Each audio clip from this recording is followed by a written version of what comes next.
Nous avons organisé ce séminaire en prenant comme prétexte la crise dans le Sahel avec tous ces coups d'État et ces incertitudes qui pèsent sur l'avenir du Sahel. Mais nous avions voulu avoir d'abord une approche rétrospective pour comprendre comment la région en est arrivée là, comment elle est passée d'une région plutôt pacifique avec des siècles de convivialité, même s'il y a eu évidemment des guerres, mais pendant au moins une dizaine de siècles, avec des grands empires, avec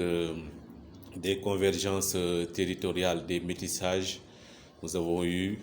une région du Sahel relativement calme, parmi en tout cas les plus calmes au monde. Et puis d'un seul coup, depuis une dizaine d'années, nous avons eu toutes ces conflictualités qui vont de l'échelle sous-régionale à l'échelle locale, avec des déterminants très, très complexes. Et donc le fait d'avoir tous ces panélistes de différentes disciplines, histoire, économie, sociologie, socio-anthropologie, et d'avoir également des types d'acteurs très divers dans ce panel nous a permis vraiment d'appréhender ces déterminants de la crise du Sahel de manière très complexe et très diversifiée.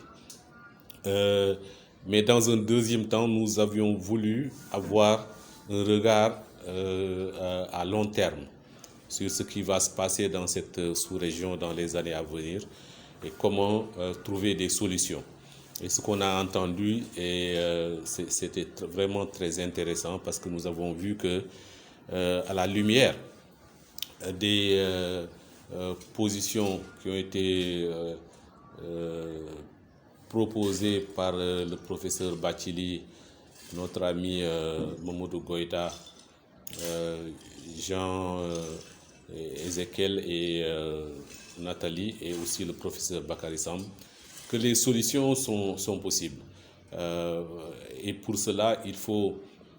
revenir à la centralité de la perspective du développement. Le développement va être véritablement la solution à toutes ces crises. Développement en s'appuyant sur l'agriculture et son renouveau pour pouvoir nourrir les populations, l'élevage, la pêche, donc tous ces secteurs qui permettent d'avoir une véritable souveraineté alimentaire, mais aussi l'industrialisation, qui est un agenda très important que nous avons toujours évité, en tout cas qu'on nous pousse souvent à éviter, alors que c'est la clé du développement. Ça l'a été pour les pays du Nord, ça va l'être pour les pays du Sud et aussi les pays africains. Mais aussi toutes les autres formes de souveraineté, la souveraineté monétaire, qui est une des conditions de cette souveraineté économique, mais aussi la souveraineté numérique, etc., et la souveraineté culturelle également. Et sur ça, sur ce dernier point, il y a eu beaucoup de contributions qui sont revenues sur la nécessité de refonder nos États, nos institutions, nos modèles économiques sur la base de nos cultures et de retrouver des convivialités au niveau local et au niveau national entre les différentes catégories de population, dont certaines viennent d'un format sociologique passé dans le moule de l'école occidentale, et d'autres qui viennent de catégories plutôt religieuses, mais qui n'ont pas beaucoup de convergence entre elles. Et justement, cette ligne de rupture-là de nos différentes sociétés est peut-être l'un des déterminants les plus importants des crises que nous connaissons aujourd'hui. Et il faudrait continuer à y travailler. C'est pour ça que l'agenda de la refondation devient l'agenda principal est transversale de toute la sous-région. Les panélistes sont beaucoup revenus là-dessus et l'ont beaucoup confirmé. Donc la solution, comme le professeur Bacheli l'a rappelé, ce ne sont pas les coups d'État militaires, ce ne sont pas les treillis et les kalachnikovs, c'est véritablement une refondation pacifique de nos sociétés pour les rendre un peu plus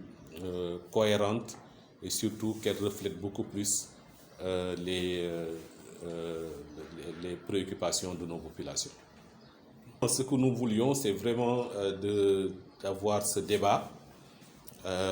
avec des personnes différentes, mais qui ont une très grande richesse en termes d'expérience vécue et aussi de réflexion, de publication. C'est ce que nous avons eu. Et donc, IPAR est dans son rôle, avec le RASA et tous les think tanks, c'est de sortir toujours de la réflexion à court terme et de donner une perspective plus large à cette réflexion pour que justement la lumière jaillisse de nos espaces de discussion. Et je pense que l'objectif a été largement atteint avec ce panel. Ces différentes discussions vont se poursuivre, parce que comme vous le savez, la région est en crise et nous ne pouvons sortir de la crise que si nous mobilisons nos propres intelligences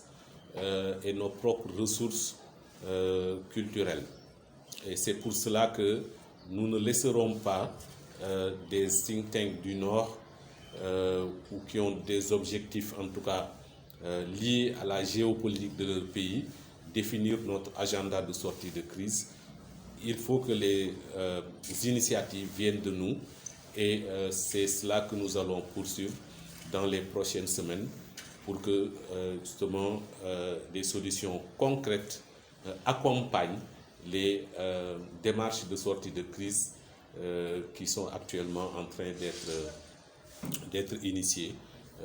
et c'est pour cela que nous sommes très satisfaits aussi aujourd'hui. Je suis Cheikh Oumar Ba, le directeur exécutif de IPAR et en même temps je suis le président du réseau des think tanks de l'UEMOA. Dans le cadre de cette initiative qui a été organisée par IPAR en partenariat avec le RASA, le réseau des think tanks du Sénégal, mais aussi le réseau des think tanks de l'UEMOA. L'idée était un peu de lancer un processus de mise en débat des politiques publiques, mais aussi des initiatives en Afrique pour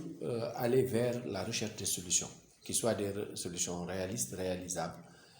pour permettre d'abord de contribuer aux politiques publiques, mais surtout à ce que les acteurs puissent dialoguer en partant des évidences scientifiques. C'est pourquoi cette fois-ci, on a effectivement proposé dans le cadre de la journée internationale des think tanks une thématique relative au Sahel. Vous savez que l'actualité le dicte, en sachant que par rapport à ce qui se passe aujourd'hui dans la sous-région, notamment dans le Sahel, on s'est dit comment aujourd'hui construire des argumentaires pour participer au débat qui fera du Sahel un espace de conflictualité pour évoluer vers un espace de convivialité. Et donc dans cet esprit, ce qui en est ressorti aujourd'hui, c'est que nous sommes sur une question très complexe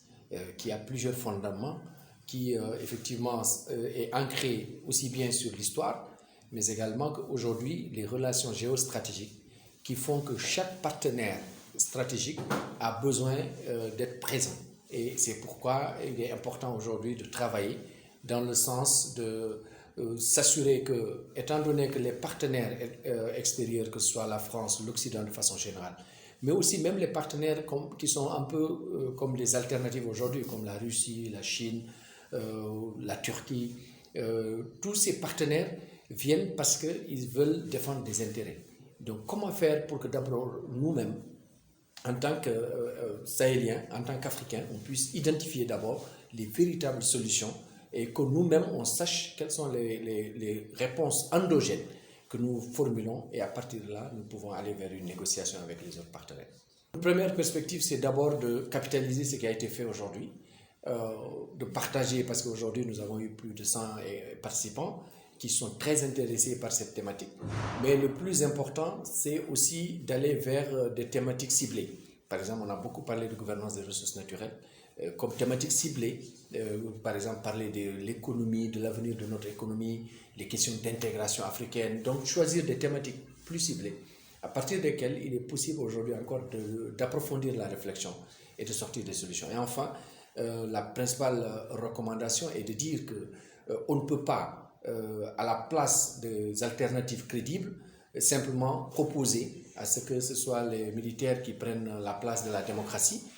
Il faut donc trouver la connexion pour avoir une gouvernance responsable, vertueuse et qui permette de résoudre les problèmes, en sachant qu'il y a des problèmes sur le court terme, le moyen terme et le long terme.